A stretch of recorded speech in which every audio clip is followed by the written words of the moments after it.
ปี2021อ่ะมื้อนี้เราจะมาเรียน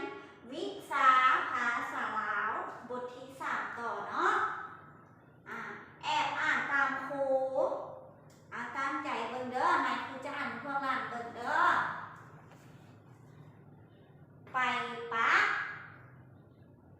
ไปปะปอไอไปปออะปะไปปะไปไหนไปไหนปอไอไป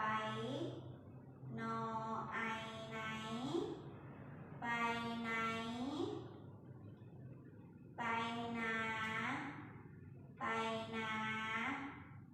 ปอไอไปนออานาไปนาไปนาไปไหนไปไหนไปปะไปปะเอาบัดนี้อ่านนำนายครูเด้อบัดนี้เด้อข้อที่1แอบอ่านตามครูไปปะไปปะไปไหนไปไหนไปนาไปนาไปปะไปปะไปนาไปนาไปไหนไปไหนจื้อบอวันนี้พวกหลานอ่านเด้อนายครูจะซีให้เด้อ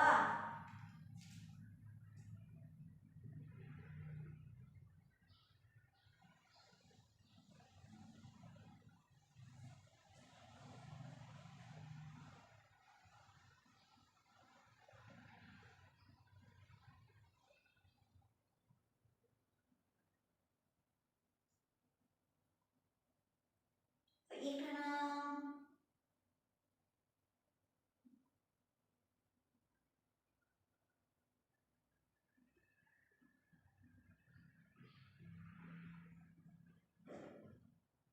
โอ้เก่งหลายตบมือให้ตัวเองแน่วันนี้จะถามเป็นโตเด้อจะถามเป็นโตว่าอันนี้อ่านมาแนวใดเด้ออ่านมาแนวใดปอไออ่านว่าไปไป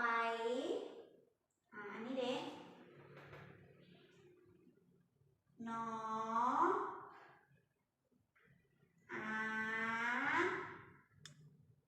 นา